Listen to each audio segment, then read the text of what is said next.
I want to bring in my friend and my former boss, Steve Hyvonen. Steve was my news director here at Fox 19 in Cincinnati, and he was very supportive of a lot of my crazy ideas about sports and doing things in and out of the newsroom. And sometimes you need that kind of support, that you get an opportunity to do things and throw ideas against the wall, and sometimes they stick, and you're very fortunate if you have a news director that lets you do that. But Steve has a lot of experience as a news director, and right now he is news director over at BNS in Columbus, which, again, if you caught a little bit of the chat before we got started, Columbus is a market very like South Bend. It is not a big market, but it's a sports town, thanks to Ohio State, just like South Bend, thanks to Notre Dame. Notre Dame is the industry in South Bend. Ohio State is the industry in Columbus. So sports coverage is a little different in that market, other than, whatever you would see in a comparable size market that doesn't have a big university like that. So I wanted to bring him in to talk about just what the market looks like now, what news directors look at when they are looking at your resume reel. And as you know, we've been building that resume reel throughout the semester, but what they look for, what's going to catch their attention, how can you get that job that's available? And that's really what the whole point in this whole semester is positioning you so that you can get that job that you want. So Steve, I'll just ask a couple of questions first before we get into it. And I guess most of the time I just ask people to tell us your background, tell us your history. How did you get in your mind that you wanted to do television? I know when you were at Ball State, you switched your majors, so it kind of came to you then. But tell us about how you got into the business, and especially how you got into the administrative part of it, the executive part of it, and not necessarily being the on-camera part of it.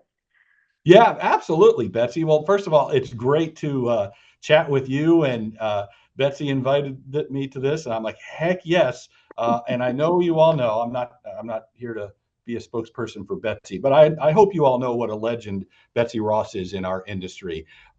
She started from the ground up. She was a pioneer, especially in terms of females being on TV, especially doing sports. So I'm not going to blow a bunch of smoke your way, Betsy, but holy cow, I hope you all realize what a gem you have in Betsy Ross here. So thank you for that. I appreciate it. Thank you.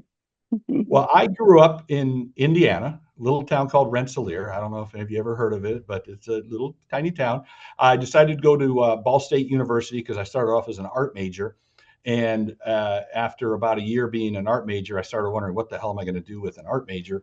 And I was in a speech class, and I was giving a speech. And after the speech, the professor brought me aside and said, holy cow, you need to be on radio or on TV or something. You've got some, good presentation skills. And I'd always been kind of a news geek. I was a huge sports fan. I still am. So I'm like, okay, well, let me take a look at that as a major. So I graduated from the Ball State College of Telecommunications. I got an internship in Fort Myers, Florida. That was my wife's parents were there, so we decided to go there. And I started off at ground level as I was an intern, and they hired me before my internship was up. So we can talk a little bit about internships later if you guys want, but holy cow, is that ever important to just get your foot in the door? And it sounds like you all are getting some pretty good experience just there on campus as well with the NBC product and other things. But I was on air very briefly for a couple of months as a reporter, and I decided I'd rather be one of the people in the nice, warm, cold studios making the decisions on what people see on their TVs every day. And so I found that very intriguing. And so I was in Fort Myers for a couple of years. Then I went to Miami, Florida as a producer. Then I got into management. I became an executive producer. I just found the idea of being able to determine what people see on their televisions.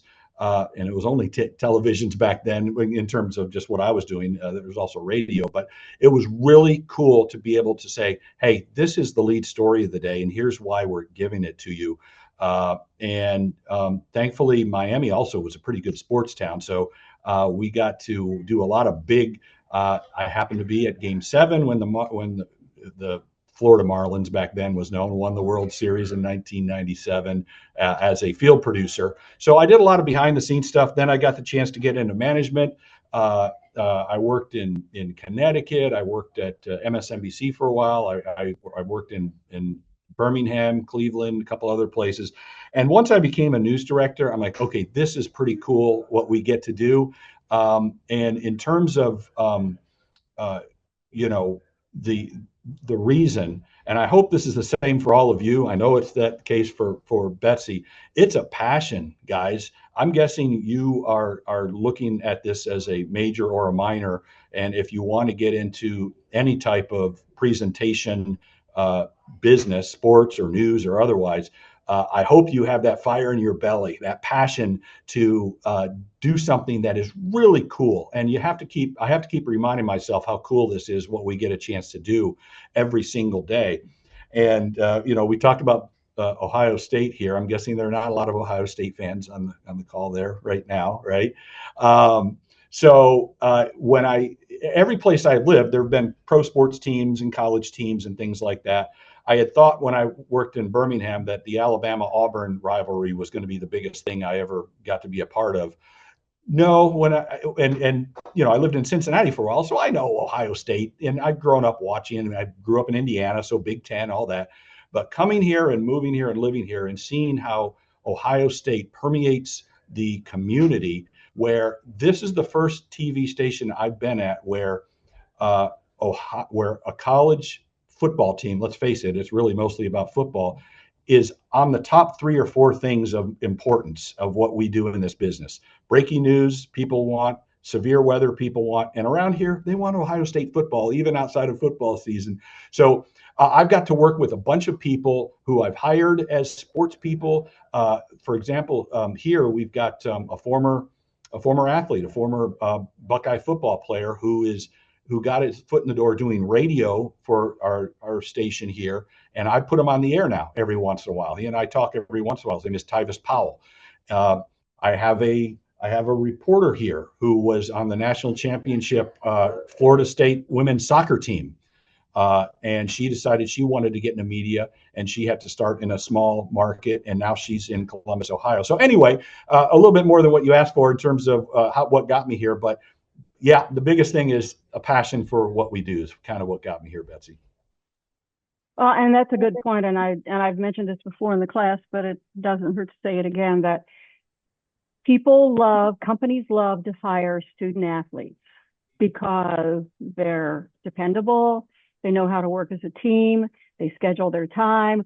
All the things that you learn in athletics, it translates to the working world. And so companies love to hire student athletes just because of all those traits that you just mentioned. But one thing, and nobody teaches you this in management school, and if they do, it's something that they've just added. But Steve was the news director at our station during COVID, which is something that I don't care if you were Nostradamus, you couldn't figure out that this was going to happen the way it happened.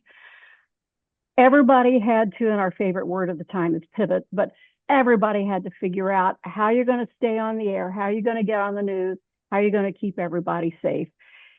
I know it's hard to kind of wrap this up in a few sentences, but Steve, how did you handle that time, which was, let's face it, unprecedented in our lifetime? Yeah, I didn't take the college class, what to do during a pandemic. They didn't offer it back. So, although at some point maybe they will offer something like that. Holy cow! Did that come out of nowhere? And nobody was prepared for it. You're right, Betsy. The best businesses, and I'll just say this for any business, not just our business and media, the businesses that handled it the best were the ones with the leaders that were most in touch with their people and most connected with their employees. The whole idea of, okay, we're under a pandemic. Here's what you're going to do. Here's what you're going to do. Here's what you're going to do. You need to do this. You have to do this. We're doing it this way, and shoving it down your throat. Those types of situations, I feel bad for the employees, because that's not how it should have gone. But what we did was, I mean, I'll be honest with you, I commiserated with everybody. And if you move on to become a leader, make sure you can show that empathy. We are in this together, everybody. We have to change the way we are fundamentally doing our jobs. And again, television news, how do you do that and stay socially distanced and work from home? How in the heck do you do that, work from home? We would never consider having a news anchor deliver live news from their kitchen. Well, guess what? We did. We would never consider having a producer who's in charge of putting a newscast together behind the scenes try to do that from home. Well, guess what? We did. The innovation that happened during COVID was extraordinary. I hope we never have to go through something like that again. But going back to your point is, in order to meet any type of crisis or challenge like that, Betsy, it comes down to the leadership being with the folks and commiserating with them. Hey, we're going through this together. Here's how we're going to handle it. And when they see you more as a human being and less as a manager pounding stuff down, they're going to be more apt to follow your leadership and direction. And it was a challenging couple of years, but I thought we made it through as well as we could. And the amazing thing is that during all that time, you didn't lose people. You started hiring people.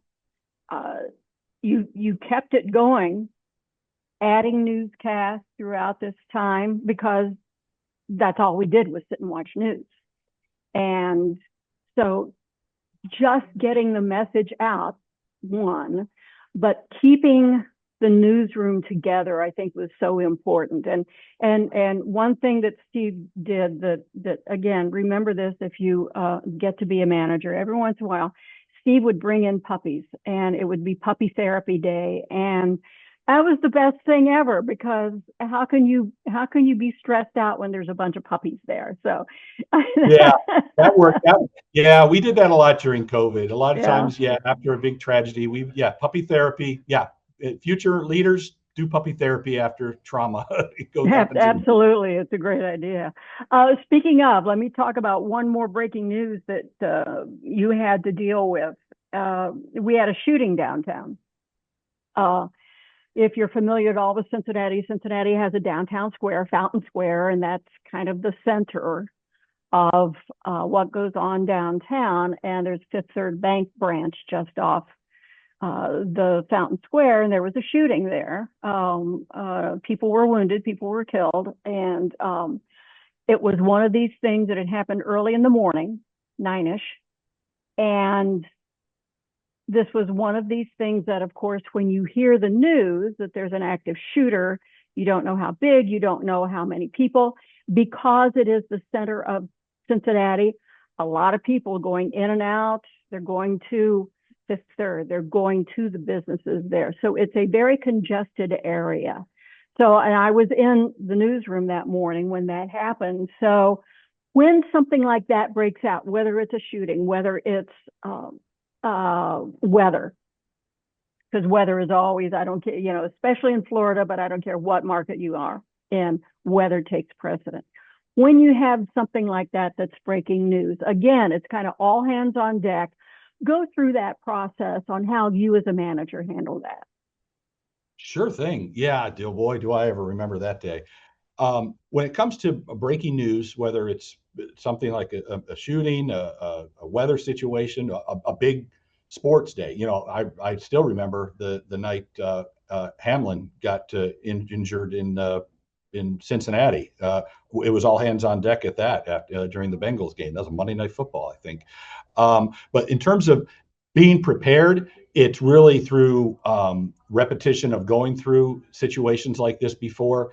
I've had a few dozen under my belt of similar unfortunate situations. So the good news is, if you have a news team and you've done enough training and going through potential situations with them, a lot of it will be automatic. A lot of it will be the person on the assignment desk listening to the scanner. Hey, I just heard there's a shooting. It may not be much, but let's go ahead and have somebody head that way anyway. Well, sometimes it's nothing. A lot of times it's nothing. This time it was something. And as soon as we got word confirmed, and by the way, you wait until you get things confirmed through a couple of sources before you go with something like this. Imagine going with a downtown shooter on the loose, shooting people, and you don't have that confirmed, and it turns out to be false. I mean, that's you lose credibility. You're going to lose all types of credibility. But so once we got it confirmed, that's when everybody does their role and goes into action. In fact, I do play a pretty big role in a situation like that, but for the most part, it is everybody doing what they need to do. It is the assignment editors making phone calls, trying to confirm things. It is, I made the one first phone call I made was to our news anchor, Rob Williams. He was on the night shift, and this was, you're right, Betsy, I think like 8 or 9 in the morning. And he and I had developed a good relationship where he knew if I was calling him, it was something significant. I called him, I probably woke him up, or maybe he was at the gym. And I said, Rob, downtown shooting, I need you. He says, I'm on it. I'm heading there right now. And Rob Williams was one of the first people live in that market to be on the scene. And this is our main news anchor, mind you. And when you get someone with that type of experience, not only from being able to tell the story, but knowing the ethical guidelines, I mean, you're not going to show dead people. You're not going to talk about some things that are too graphic, and you're not going to speculate.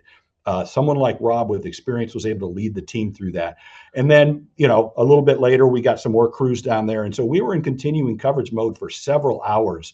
So if you get yourself into the media, be prepared. I hope you all can talk. Be prepared to talk for a long time about whatever your area of expertise is. And the other thing is, be prepared to talk about an area that's not part of your expertise. It could be something that you're not very familiar with, but you better Google it pretty quick and learn to be able to come across as someone that is intelligent, able to talk about whatever the situation is. So something like that with a big breaking news story, most of it is preparation and everybody knowing their roles, and that comes back through the relationship with the leaders in the newsroom and making sure everybody knows their roles, giving them feedback and things like that. So that was a crazy day. I thought, it was a sad story. The other thing about these types of stories is just the fact that sometimes you cover such tragedies that you just want to go in a corner and cry. But you know what? You have a job to do. You've got to inform the public what's going on. And you kind of have to detach yourself a little bit, which is unfortunate. But in the end, you go home that night, it'll probably hit you. So there are times like that. So that's how we handled that situation. That was a crazy day. Yeah, and I think that's one lesson that you do have to learn, that yes, there is a time to show emotion, but you yourself have to remember that you are the conduit for all this information, and that's what people want. And so you have to be professional. Yeah, you can go into the bathroom and cry later on, but when you're on the air, you have to be a professional. So we have a lot of students who have designs on getting into broadcasting. They would already have experience on desk. They have experience in play-by-play. They have experience in doing interviews and podcasts and things like that. They have good experience already. They're building a nice resume reel. All right, so man, I love Columbus and I'd love to work there. So I'm going to send you a resume reel. Tell me, as a hiring manager, what you're looking for in that resume reel.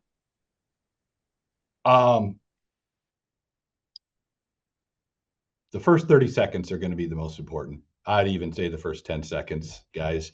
There used to be a time when as a news director, I would get these big tapes, these big VHS tapes or beta tapes, and I would have like dozens of them in my office in the machine. I'd be popping them in all day and looking at them. And yeah, the same is said for today with news directors and leaders today that are looking at your material. You have to grab them right off the top.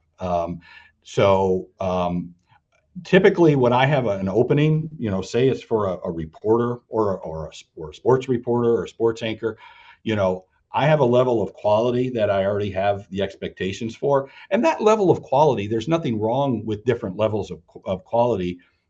A lot of it, and I'm sure Betsy have talked with you guys about it.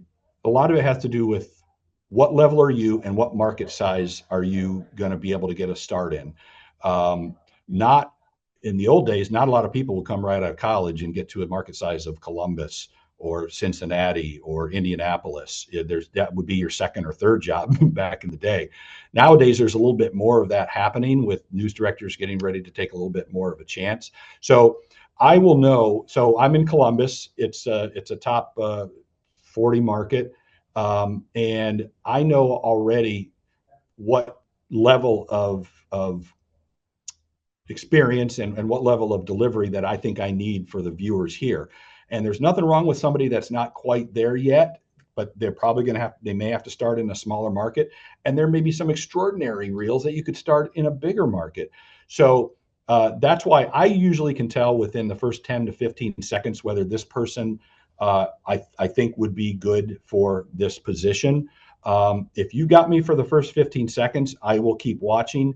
So there are two things that I really look for when I look at the resume reels. First of all, it's just the energy level and how much enthusiasm and passion and energy you bring to that first 10 to 15 seconds. If that first 10 seconds is, yeah, well, there was a game here at the stadium, at the soccer stadium, and the score ended 1-2. Here was a shot that. Sorry. If I'm your coach or I'm your parent or I'm your brother, I'm going to say, come on, jack up the energy. If you are competing and you may have missed it earlier, for every reel I get from a news reporter or a news anchor, I get 50 to 100 reels for people that want to get into sports. So you're already facing a challenge right there with a lot of people that want to get into sports. So if it's sports specific, I would say you've got to bring and you get to see it every day. The good news is you guys can watch ESPN, you can watch, College Game Day, whatever. Those people that got those jobs, I guarantee you a big part of it is their enthusiasm, right? Pat McAfee, Stephen A. Smith, Kirk Herbstreit, they didn't get it because of their resume necessarily. They got it because they could bring it. And if you're not bringing it that first 15 seconds, then I'm probably not going to keep watching.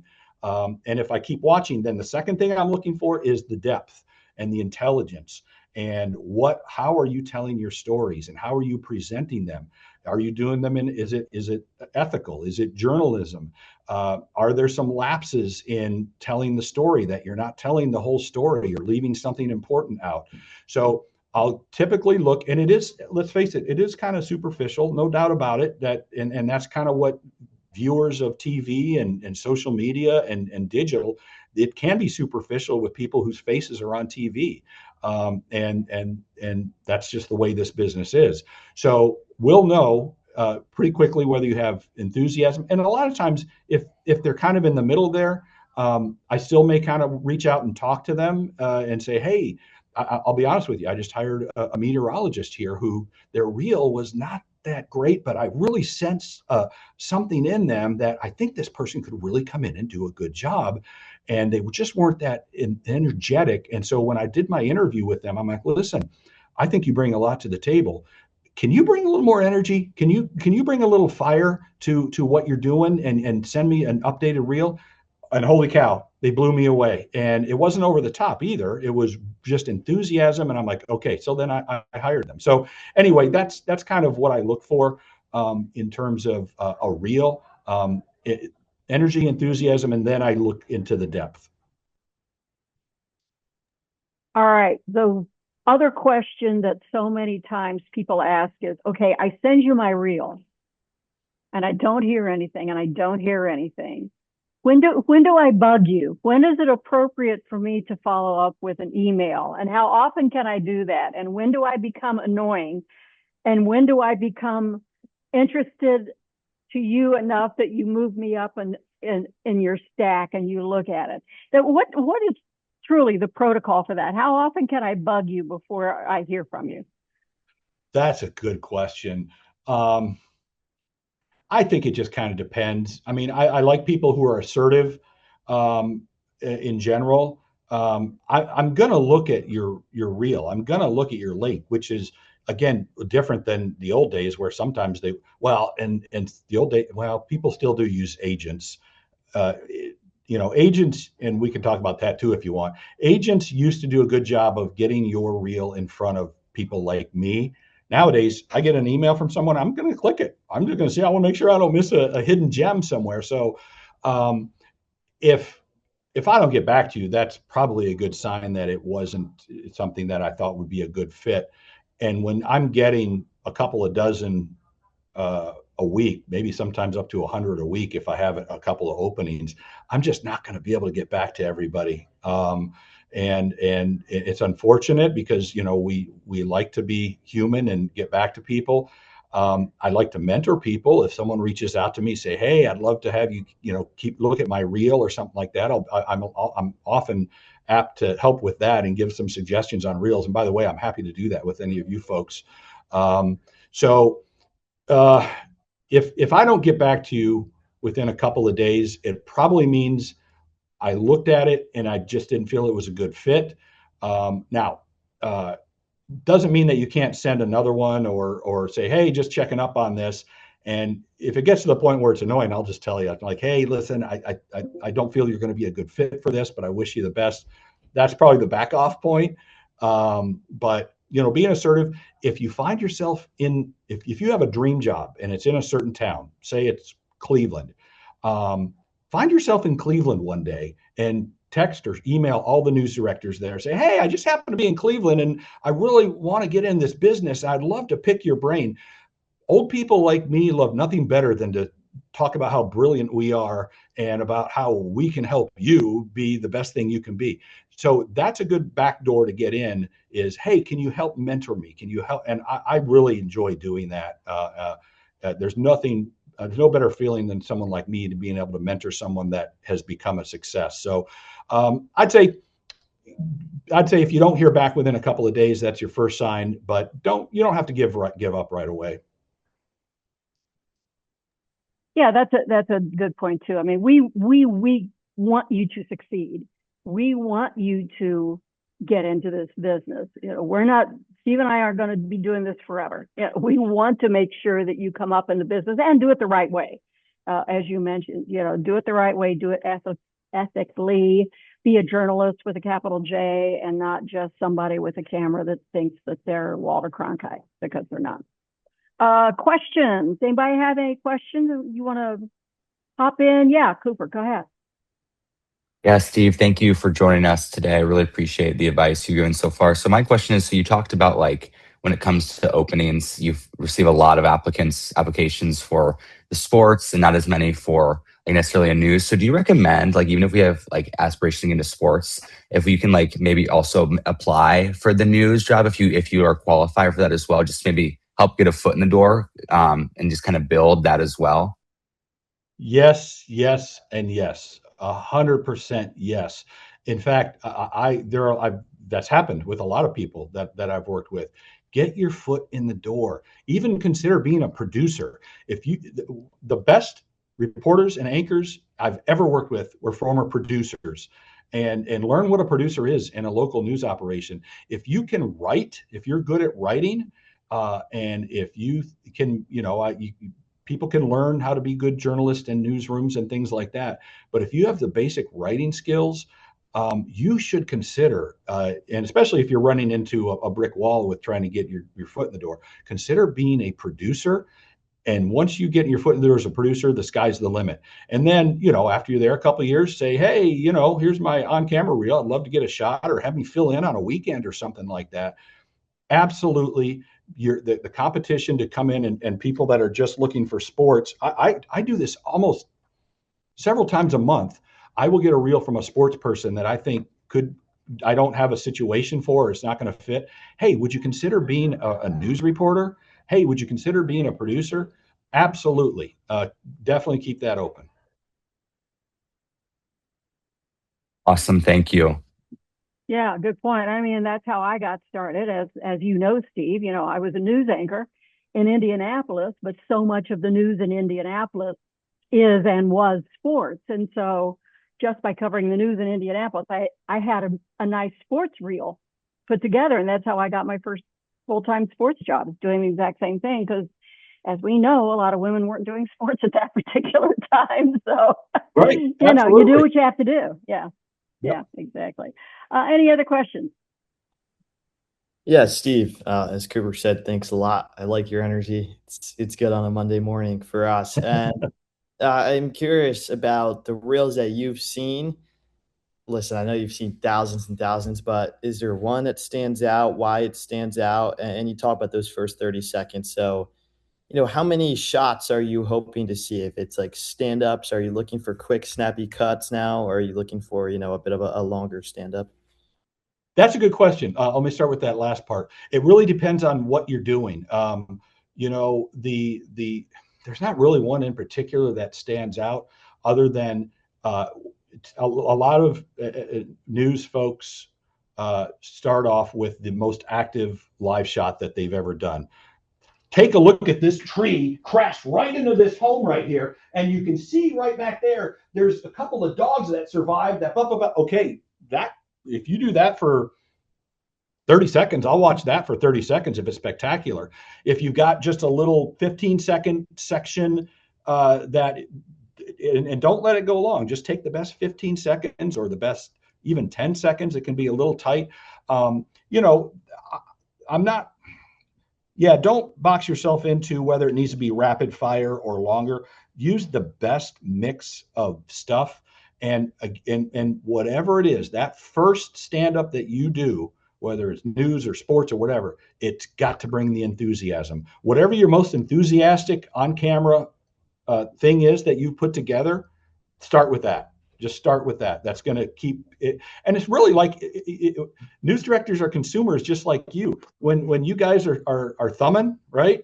When y'all are thumbing through, you're going to stop on something. Oh, geez, that looks interesting, because there's probably some type of action or enthusiasm to it, right? So use that same mentality in your reels. Got it. Thanks. I never heard thumbing too. I'm going to use that. I don't know. I'm an old man. Doom scrolling's the world. You kids. Well, thank Doom you. scrolling, yes. That's a good point.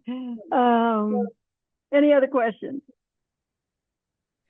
Steve, thank you so much for being with us today. Like Chris and Cooper said, we appreciate your time. As someone that's, interested in getting into that, like on camera, like type of roles, but also has worked a lot behind the scenes, what do you look for when you're looking for someone who's going to be sharing that news, and like the way they present themselves and kind of that like professional profile they maintain? I'm kind of curious, just like good who are point. already working in it. Yeah.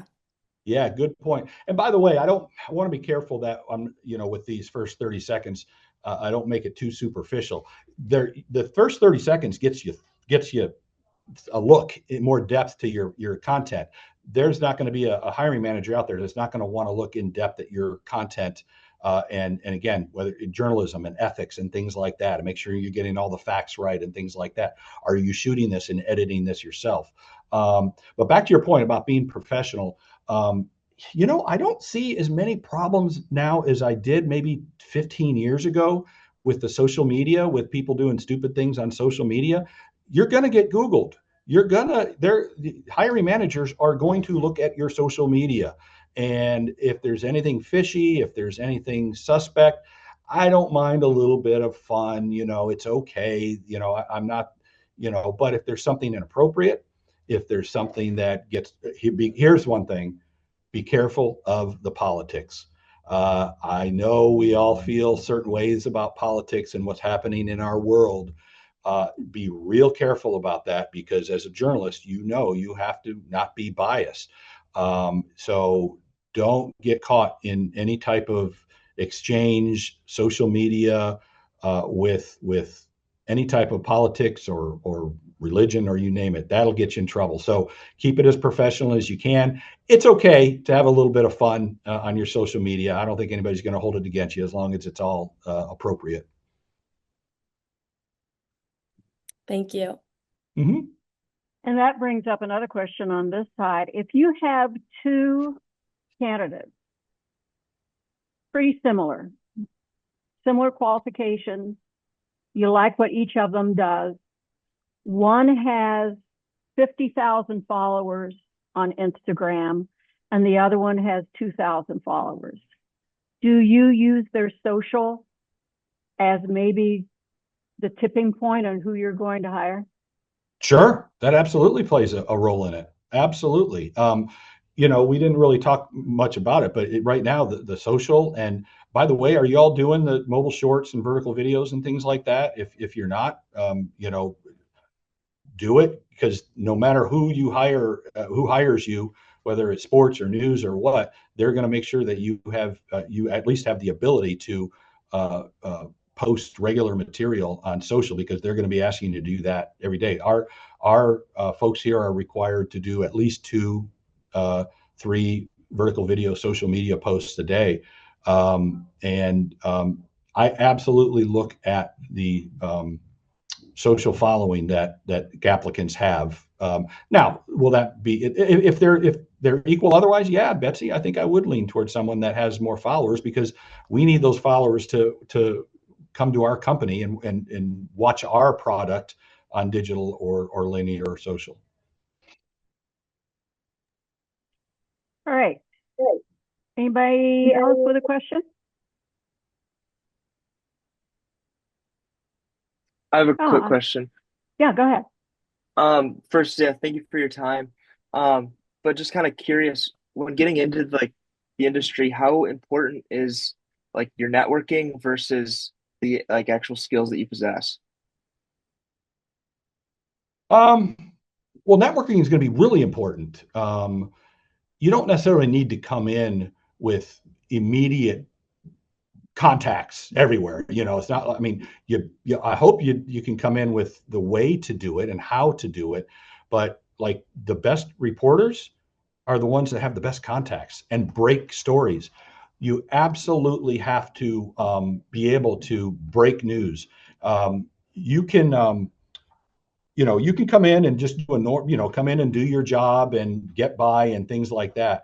But the people that are going to survive and thrive the most are the ones that are breaking stories, that create the contacts. And that goes for sports and news. I mean, again, you go back to, you think Adam Scheffler would be where he is right now if he didn't create the contacts and break the news? That goes for it goes for local TV news, any type of website that you would work for. That to me is absolutely crucial. But don't, when you first get in a job, you're not going to be expected to already have. Now, if you do, that's great. And by the way, when you apply for a job, and if you're going to do an interview, research all you can on that community, on that company, on that station. When I do an interview with someone and they start spouting off, hey, I saw you did this story yesterday, here's how I might have handled it. I'm like, thank goodness they did a little bit of research and they can show me how they can think critically. So I would say, yes, be prepared to develop content. And sometimes it can be awkward. It's like you're like a salesperson. Sometimes salespeople make cold calls. Sometimes you have to make cold calls. If you get into a good situation, you can find mentors who can help show you how to create contacts and work those contacts. Hey, Betsy, can I throw you a little bit of a curveball? I think this would be kind of cool for these folks to just kind of, I'll introduce someone to you. Sure. I mentioned to you that we have on our staff a reporter who was the national champion soccer player at Florida State University. Her name is Kristen McFarland. Hi, this is Kristen. Hi, everyone. So she is Hey, a Kristen. Reporter here now. Oh, this is kind of blurry, isn't it? You have to scoot in a little bit. Yeah. Okay. So Kristen was and you also played professionally in Europe. Soccer. Yep. And you decided you wanted to get into media somehow. And can you just tell these folks how you decided and how you got into media? This is a Notre Dame class. I already told Kristen I might pick your brain. Betsy, are you okay with I have Kristen chat with them a little bit? Oh, absolutely. Perfect. Yeah, go ahead. Perfect. Nice to have Well, you, good Kristen. morning, guys. Good morning. I'm very excited for you and getting into this crazy industry. But, the biggest thing, I got my degree in media communications. So soccer was my whole life, played at the elite level, won a national championship, went on to play professional soccer in the Netherlands. But I've been in TV for about 4 years now. So, and that's local media. The biggest things I would say is, first of all, you kind of got to get comfortable with being uncomfortable again. So a lot of you have probably played the game for a long time and you're kind of in that comfort zone, and you got to get used to being out of your element. But as an athlete, many of you are kind of used to that. So I would just say, take the skills that you've learned from the sport. A lot of those skills are transferable into this job. So that tenacity, that hard work, being on deadlines, that's huge. I started my career in Youngstown, so a small town here in Ohio, and you got to take that risk. Sometimes you got to go to a small market to start off and build yourself up, and then had an opportunity to come back to Columbus, where I'm from, obviously a bigger market. So kind of, know that your plan and your path may be different. It's not going to be like everyone else's, and that's okay, because this is your journey, right? This is your journey, and not everyone is going to look the same. So use the skills that you already have in your back pocket and use them into your next move. And know that there's going to be a learning curve, right? When I walked in, I didn't know how to use a camera. I was like, how do you write and speak? And so you kind of got to relearn all these things, but just be really open-minded to that and know that you're going to make mistakes. And that's another reason why you want to start in a smaller market, because you can make some of those mistakes and just learn along the way. So just be really open-minded about it. But also know that you don't have to have everything figured out. I'm still learning. I mean, we can all say we're still learning, right? Absolutely. We're still figuring it out. So just go in with a good attitude and just try your best and work really hard. And you are your only limit. I always say that. So you will create that success. One quick question before I know I have to let Christy get back to work. A lot of the questions are about the resume and the reel. Mm-hmm. How did you put your reel together where you got your first job in Youngstown and then got the job here? That's a good question. So starting off, obviously you don't have a lot of content of yourself if you haven't had that job. So I used my internships, and that's a really good way too, is to at least get in the door, try to, work for a local media company where you can say, hey, can I shadow you? Can I do some reels? Can I do some practices? So I would shadow reporters and I'd be like, hey, can you film me doing something similar? And I'll give it a go. And that's a good way too, to kind of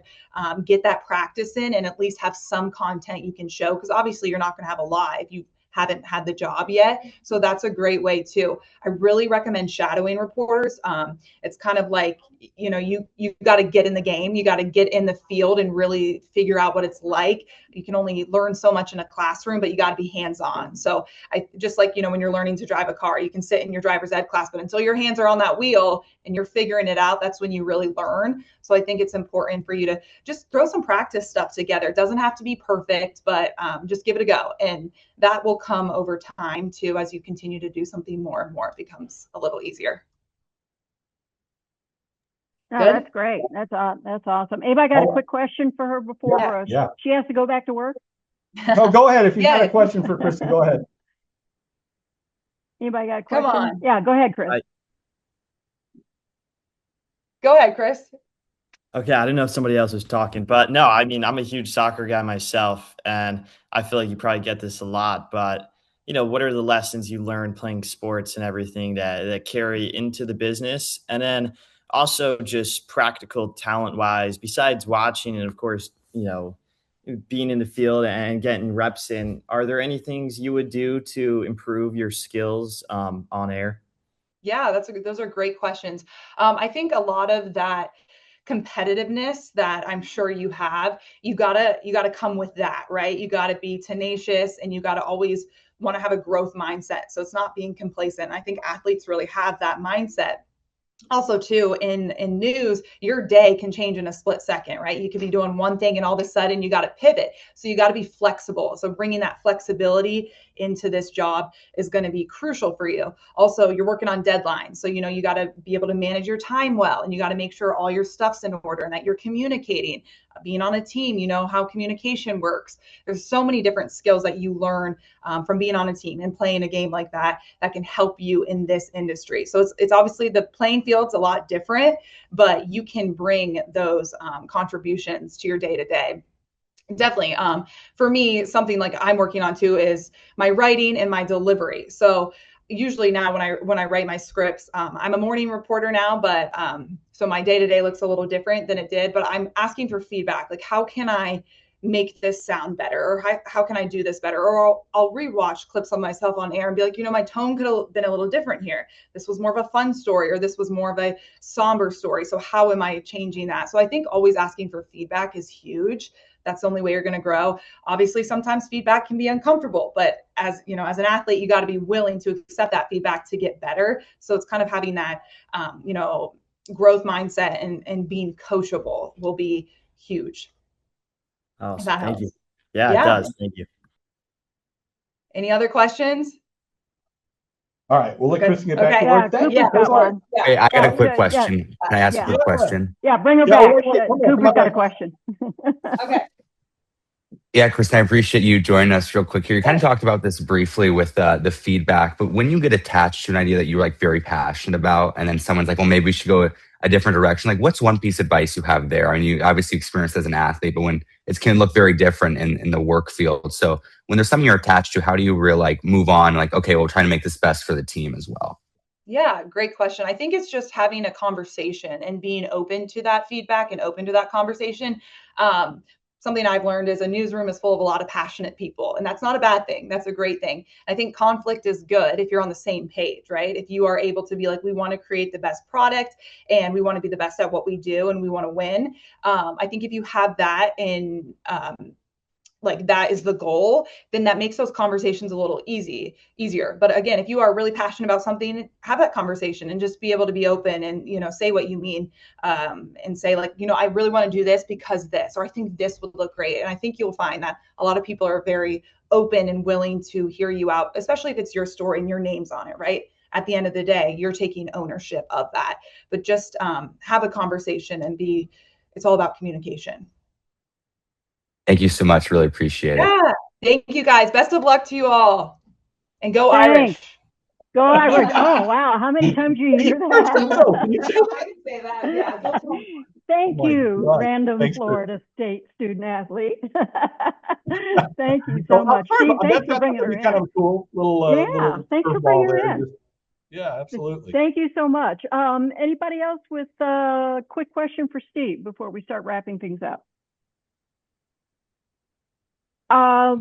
Steve, I usually end one of our Zoom sessions by just asking, and you've given us a lot of advice right now, but kind of put it in a nutshell. What kind of advice would you give these students to really prepare for that next step and make sure that they have done everything that they can, especially while they're still on campus in college, that they've done everything they can to prepare themselves for the next step, the next level? Consume as much media as you can, including local news. I'm guessing a lot of you don't watch local news, and maybe your parents did. But right now, if you look at surveys, if you look at research, local news is now still the most trusted source for information. Social media, social media is not as high. National news, cable news is not as high. So local news, and it doesn't have to be local television newscasts. It can be a website, it can be podcasts, it can be anything in media, especially in the area of expertise that you want to be in. And if there's a particular city or region that you want to end up, then focus on that as well. But watch and consume as much media as you can, and do it in a place where you can learn from it. Where, oh, I wouldn't have thought about going down that road with that story, but that person did. That's really interesting. And it can even come just from a presentation standpoint.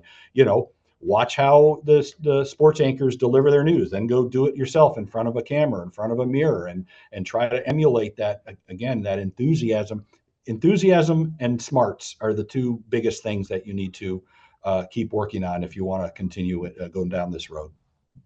Yeah. And Steve, I had mentioned to you that one of my students, Isaiah Dunn, just got a job with, ironically, the Gray Station in South Bend. And so he's going to be doing local sports for the South Bend market. So that's the opportunities, awesome. The opportunities are there. That's all. And my sister and my brother-in-law work for Notre Dame. So I just got back from a trip to South Bend. That's a good TV. That's a great place to start if you can get your foot in the door there. Yeah. It is a good station, good market. It used to be way back when I was on campus, Notre Dame University owned Channel 16, and it Yeah. was right on campus. And so when I was a student, we got to actually learn in a real broadcast television station. So, that was such a big bonus. So we don't have any other questions. Steve, thank you so much for your time. By the way, Steve, did you see who our graduation speaker is going to be? I saw that, Hugh Jackman. I know you guys, Notre Dame, you get presidents, and we get the Wolverine. Okay. And that's. Wait a minute. Now I got to see if I've got this on my desktop. I think I do. Yeah, there you go. I just happened to be on campus, and Hugh Jackman was there. So, Hugh and I are like best buds now. Wow, that's not even AI. Look at that. That looks for not even AI. And I do have, I've got a couple of seconds, so I do want to tell you a Hugh Jackman story. He dates a gal who is an artist in residence at Ball State. So he's there on a fairly regular basis. So he was in town that particular time, and they were going to screen Song Sung Blue in Muncie. And he came to Muncie. He came earlier in the day that day because a Delaware County sheriff's deputy died in a car accident like the day before or 2 days before. He came into town early. He said, I want to go out to the sheriff's office and just, express my condolences and things like that. And he did not have to do that. And he went out, and I mean, no publicity or anything. He went out there and visited them. And one more story, we got our pictures taken with him and all this stuff, and he's getting ready to leave. And I said to him, thank you so much for, being here at at Ball State. And he said, I want to thank everybody. I'm going back to the kitchen right now and thanking all the kitchen help for, being here and serving us and all that stuff. I mean, you don't have to do that. You don't have to do that. And he did. And, you always wonder when you meet these people if they're going to disappoint. And he didn't. He was great. So, yeah. So extraordinary. And, hey, by the way, go ahead. I was just going to tell your students one more time just how special it is to have someone like Betsy Ross. So Kristen McFarland, the woman you just heard from, I had mentioned her before this call. I'm like, hey, so you might be a good one to chat with these folks. Have you ever heard of Game Day Media? And she's like, oh yeah, sure. I said, have you ever heard of Betsy Ross? She's like, yes, absolutely. This woman, Betsy Ross, stick to her like glue. Tap her brain. Do whatever you can. I always offer them. I always tell them to make sure that, because I like to brag about them when they get great jobs. I like to brag about them. And a good point there. Is it okay if they link in with you and if they have any other questions? Yeah, absolutely. Let me, I guess, is there a chat, or I'll just give you my email address, and y'all can, I'm happy to help you look at reels. So it's Steve, Steve Hyvonen, Hyvonen at 10tv.com. Okay. And I'll put that in our I'll put that in our canvas too. So yeah, Steve.Hyvonen at 10tv.com. And do me a favor, in the subject line, put Betsy Ross's class, please. So you'll get right to the top of the list with that. There you go. All right. That sounds good. Thank you all for being with us here in class. We will see you Monday on Zoom. Remember, we're on Zoom on Monday. Steve, so great to catch up with you. Thank you so much. I'm glad you're doing well, and best of luck at BNS. And, I'm sorry, I can't bring myself to say go Buckeyes, but the overall best wishes. Thank you. Thank you guys. Nice to meet you. All right. Thanks, Steve. Take care. Thanks, Steve. Bye-bye. Thank you. Thank you. Thank you.